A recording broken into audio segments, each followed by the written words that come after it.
Hello everyone, this is Vinod Kumar Verma and you are welcome to Madhuban BK English classes. Today in this video we are going to learn passive voice of simple future tense. So let's begin. तो चलिए शुरू करते हैं। आज की इस video में हम लोग सिंपल फ्यूचर टेंस का पेसिव सीखने वाले हैं। सिंपल फ्यूचर टेंस के जो एक्टिव सेंटेंसेस होते हैं उसे पेसिव में कैसे चेंज करते हैं। तो चलिए देखते हैं। सबसे पहले लिखते हैं इसका स्ट्रक्चर, है ना, हमेशा की तरह अफर्मेटिव सेंटेंस का एक्टिव का स्ट्रक्चर लिखेंगे। सबसे पहले एक्टिव का देखिए, सिंपल फ्यूचर टेंस का एक्टिव क्या होता है? Subject plus shall oblique will, दोनों में से कोई एक लगता है auxiliary verb, plus main verb का पहला रूप प्लस ऑब्जेक्ट आता है। चलिए इसका एग्जांपल लेते हैं। देखिए एग्जांपल लिखते हैं इसका एक्टिव का, जैसे she will write a novel. Okay, she will write a novel, वह एक उपन्यास लिखेगी। इसे पेसिव में कैसे चेंज करेंगे? तो सबसे पहले इसको हम क्या करते हैं, पेसिव का स्ट्रक्चर लिखते हैं। ठीक है, देखिए पेसिव का स्ट्रक्चर, पेसिव सब्जेक्ट होता है यहाँ। सबसे पहले पेसिव सब्जेक्ट यानी कि जो ऑब्जेक्ट को सब्जेक्ट बनाएंगे, सो प्लस आपको यहाँ एक्सिलरी वर्ब जो है सेल या विल, दोनों में से कोई एक लिख देना है। ठीक है, प्लस यहाँ आपका लगेगा बी। इसमें ध्यान रखिएगा कि जो सिंपल टेंस है, ठीक है, सिंपल फ्यूचर टेंस है, उसका आपका एक्सिलरी वर्ब तो सेल विल रहेगा लेकिन बी लग जाएगा, पेसिव में बी लगेगा। बस ये मेन इसका है, याद रखिएगा। प्लस यहाँ एक चीज़ ये चेंज होगा कि मेन वर्ब का वहाँ पहला रूप था लेकिन यहाँ तीसरा हो जाएगा, प्लस यहाँ बाय लगाइए, प्लस पेसिव ऑब्जेक्ट लिखिए या एजेंट कहिए। ठीक, चलिए एग्जाम्पल है, आप इसको चेंज कर दीजिए। तो देखिए सबसे पहले क्या करते हैं, पेसिव से, है ना, एक्टिव से पेसिव जब बनाते हैं तो ऑब्जेक्ट को सब्जेक्ट बनाते हैं। तो हमारा ऑब्जेक्ट यहाँ ये नॉवेल है, तो चलिए यहाँ लिखते हैं, शुरुआत होगा ए नॉवेल से, अ नॉवेल। अब इसके साथ देखना है कि सेल या विल, दोनों में से कौन आएगा। तो बस आपको वही रूल याद रखना है, आई और वी के साथ सेल लगेगा, बाकी सबके साथ विल लगाना है। ठीक है, तो हम यहाँ क्या करेंगे, अ नॉवेल विल लगाएंगे, है ना। अ नॉवेल विल बी लगेगा स्ट्रक्चर के हिसाब से, प्लस मेन वर्ब का तीसरा रूप। तो देखिए राइट है, तो यहाँ क्या हो जाएगा, तीसरा, राइट का तीसरा रूप जो होता है वो होता है रिटर्न। तो a novel will be return हो जाएगा, a novel will be return by लगा दीजिए, किसके द्वारा, सी। तो ऑब्जेक्टिव केस में जाएगा तो यहाँ क्या हो जाएगा, हर। क्योंकि हम ये जानते हैं कि अगर नॉमिनेटिव केस में सी है तो जब हम सी को ऑब्जेक्टिव केस में ले जाते हैं तो वो क्या होता है, हमारा सी का हर हो जाता है। चलो अब लेते हैं इसका नेगेटिव स्ट्रक्चर, पहले जानेंगे। देखिए क्या होता है एक्टिव का स्ट्रक्चर, है ना। लिखिए subject plus shall oblique will plus not, है ना। सब्जेक्ट प्लस सेल या विल, दोनों में से कोई एक प्लस नॉट लगाना है। उसके बाद मेन वर्ब का पहला रूप प्लस ऑब्जेक्ट लगा दीजिए। ठीक, ये हो गया हमारा एक्टिव का स्ट्रक्चर। चलिए लेते हैं इसका एक्सट्रीम, है ना, नोट लगा दिए हैं। देखिए I shall not help you, I shall not help you. अगर सेंटेंस इस तरह रहता है, I shall not help you, कि मैं तुम्हारी मदद नहीं करूंगा, है ना, इस तरह, तो आप इसे पेसिव में कैसे चेंज कीजिएगा। तो चलिए लेते हैं इसका पेसिव का पहले स्ट्रक्चर देखते हैं।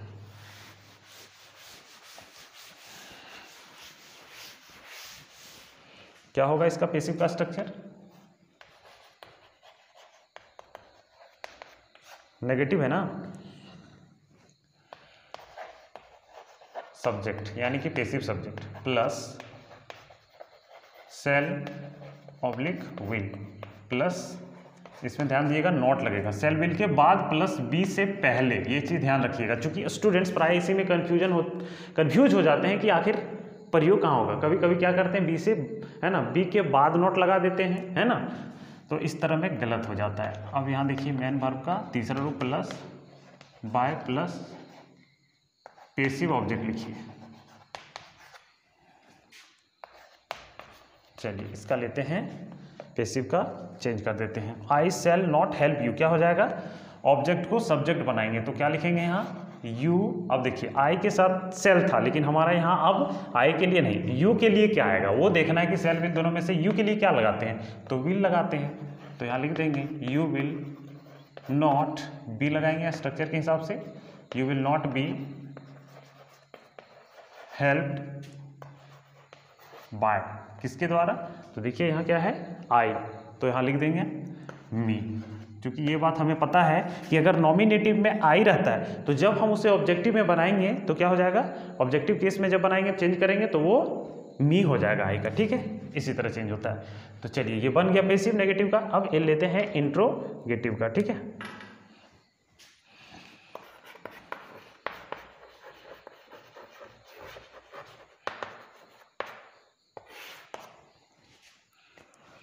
एक्टिव, देखिए इंट्रोगेटिव है तो सबसे पहले इसमें आपको लिखना होगा सेल या विल, सेंटेंस इंट्रोगेटिव है दैट मीन्स प्रश्नवाचक है, तो सेल विल से शुरू होगा, प्लस सब्जेक्ट प्लस, अब क्या करना होगा, मेन वर्ब का पहला रूप प्लस ऑब्जेक्ट लगाना है, क्वेश्चन मार्क लगा देना है, ठीक है, ये हो गया। अब लेते हैं इसका एग्जाम्पल, सेल विल से शुरू होगा, देखिए will they right a story. चलिए इस तरह का अगर सवाल रहे, will they right a story, क्या वे लोग कहानी लिखेंगे। अब इसे चेंज करिए पैसिव में,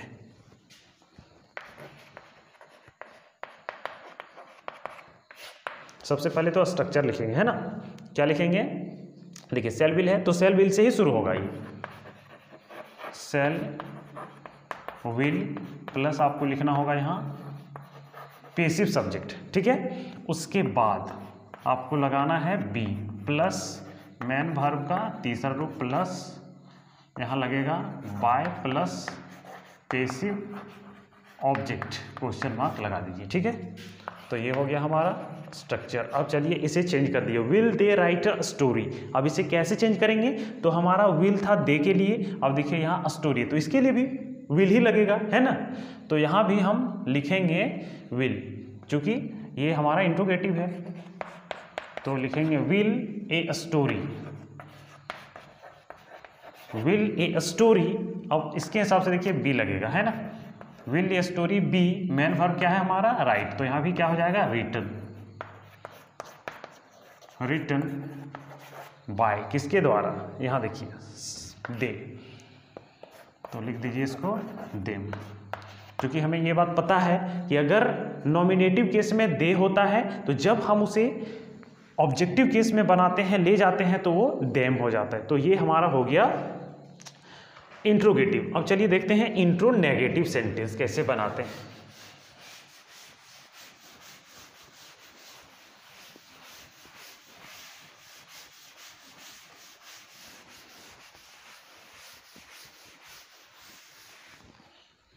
चलिए इसका लेते हैं intro negative,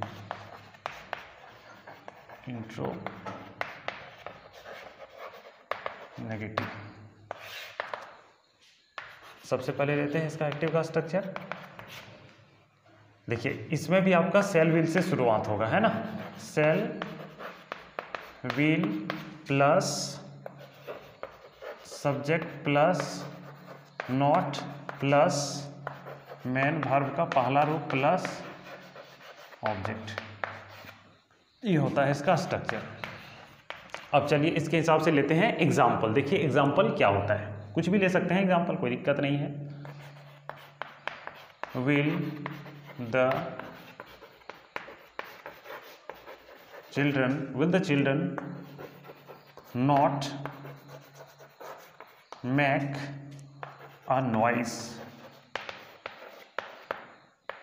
will the children not make a noise, क्या बच्चे हल्ला नहीं करेंगे, शोर शराबा नहीं करेंगे। अब देखिए इसको पैसिव का स्ट्रक्चर लिखते हैं, तो यहां भी सेल विल से ही शुरू होगा, है ना, shall oblique will plus passive subject यहाँ लिखेंगे, ठीक है, पैसिव सब्जेक्ट, ये चीज़ ध्यान रखिएगा, प्लस यहाँ इसमें नॉट लग जाएगा, प्लस डी लगेगा, प्लस मेन वर्ब का वहाँ पहला था लेकिन यहाँ तीसरा आ जाएगा, प्लस बाय प्लस यहाँ लिखिए पैसिव ऑब्जेक्ट क्वेश्चन मार्क लगा दीजिए, ठीक है। तो ये हो गया हमारा स्ट्रक्चर तैयार। अब इसमें लिखिए, अब इसे आप चेंज कर दीजिए पेसिव में। क्या होगा, will the children not make a noise, तो क्या होगा, सेल या विल दोनों में से कोई एक बोल रहा है पहले, तो पहले क्या आएगा, तो सबसे पहले आप देख लीजिए ना, यहाँ ए नॉइस है ना, तो विल लगेगा, सेल तो लगेगा नहीं, क्योंकि हम जानते हैं आई और वी के साथ ही सेल लगता है, बाकी सब तो यहाँ लिखेंगे विल। तो will a noise, will a noise not be, make का तीसरा रूप मैड लिख देंगे, है ना, made. Will a noise not be made, not be made by, किसके द्वारा, चिल्ड्रन, तो यहाँ भी वही होगा, ये चेंजिंग नहीं होता है ना, बाय द चिल्ड्रन। चलिए ये बन गया हमारा इंटू नेगेटिव का कंप्लीट। अब चलिए देख लेते हैं इसमें कुछ WH वर्ड्स वाले सेंटेंसेस को, इसमें भी मैं इसे मिटा देता हूं।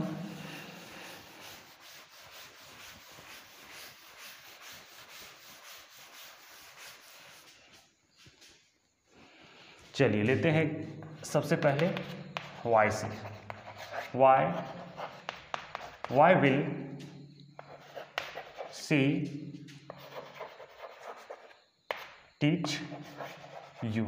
चलिए why will she teach you, अगर ऐसा सेंटेंस रहता है ना, why will she teach you, कि वह तुम्हें क्यों पढ़ाएगी, ठीक है, तो इसे पैसिव में कैसे चेंज कीजिएगा, दिस इज वेरी सिंपल, आराम से आप चेंज कर सकते हैं। देखिए सबसे पहले तो हम ये जानते हैं कि WH से शुरुआत है, WH से ही शुरुआत होगा पैसिव में भी। अब यहाँ सेल या विल दोनों में से कोई एक आएगा, तो यहाँ क्या आएगा, अब ये देख लीजिए आप, यहाँ यू है ना, why will she teach you, why will you, चूंकि ये ऑब्जेक्ट है ये सब्जेक्ट बनेगा, वाई विल यू बी, तो हम जानते हैं कि पैसिव में सेल या विल वाला जो भी सेंटेंस रहता है, इसी ध्यान दीजिएगा कि सेंटेंस में अगर सेल विल है, ठीक है, यानी कोई भी मॉडल रहता है उसमें सेल विल है तो बी लगेगा पैसिव में, तो यहाँ क्या होगा, वाई विल यू बी। आप देखिए यहाँ टीच है, हमारा वर्ब का पहला रूप है ये, ठीक है, पहला, तो इसे हम तीसरा में चेंज करेंगे, टीच टॉट, टॉट होता है, तो why will you be taught होगा, TAUG है ना, ST, why will you be taught by, किसके द्वारा, तो यहाँ लिख दीजिए, सी है तो क्या हो जाएगा, हर। तो चलिए ये तैयार हो गया हमारा। लेते हैं दूसरा एग्जाम्पल, देखिए how shall I solve your problem. चलिए अगर इस तरह का सेंटेंस है, how shall I solve your problem, कि मैं तुम्हारी समस्या का समाधान कैसे करूंगा, ओके, तो इसे देखिए passive, this is also very simple, ये भी बहुत आसान है, उसी तरह जैसे आपने इससे बनाया उसी तरह बना दीजिए। हाउ, अब देखिए यहाँ तो सेल था किसके लिए, आई के लिए, लेकिन वहाँ तो योर प्रॉब्लम है ना, तो हाउ विल होगा यहाँ, how will your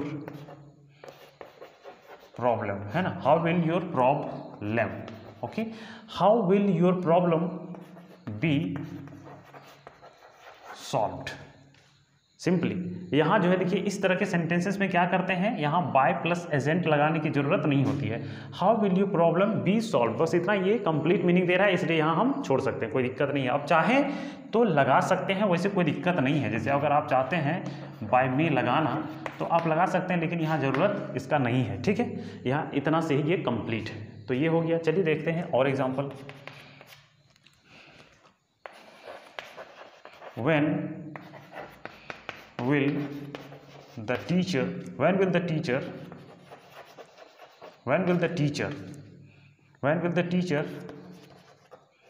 teach English, okay, question mark, when will the teacher teach English, कि शिक्षक अंग्रेजी कब पढ़ाएंगे, ओके, तो इसे कैसे बनाते हैं पैसिव में, देखिए this is also very simple, ये भी बहुत आसान है, इसी तरह आप चेंज कर सकते हैं, when will, ये है ना, इसे लिखिए, ऑब्जेक्ट को सब्जेक्ट बनाइए, when will English be taught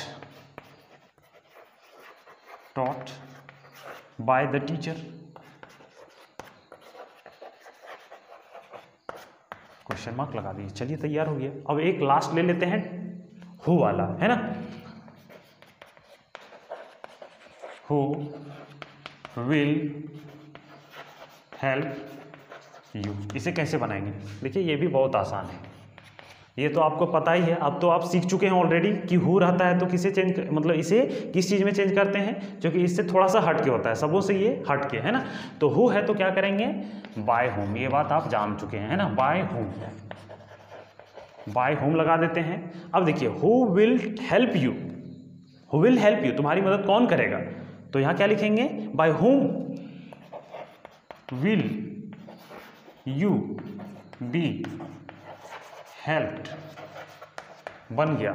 इस तरह से बनाते हैं, बाय होम लगा देते हैं, हो को चेंज कर देते हैं और एक्सिलरी वर्ब सेल विल दोनों में से। तो यहाँ देखिए कि आपका सब्जेक्ट क्या आ रहा है, तो यू, तो विल, उसके बाद तो बी लगाना ही है, प्लस वर्ब का तीसरा रूप लास्ट में उसे ले जाते हैं। तो ये चलिए हमारा कंप्लीट हो गया सिंपल प्रेजेंट, ये सिंपल फ्यूचर टेंस का भी हमने पैसिव वॉइस सीख लिया। तो चलिए आज तक के लिए इतना ही है। अगर वीडियो आपको अच्छा लगा हो तो वीडियो को लाइक कर लीजिए और चैनल में अगर पहली बार आए हो तो चैनल को सब्सक्राइब कर लीजिए, क्योंकि आपको इसी तरह के वीडियोस हमेशा मिलते ही रहेंगे। Okay, that's all for today, see you tomorrow in the next video. Thanks for watching this video.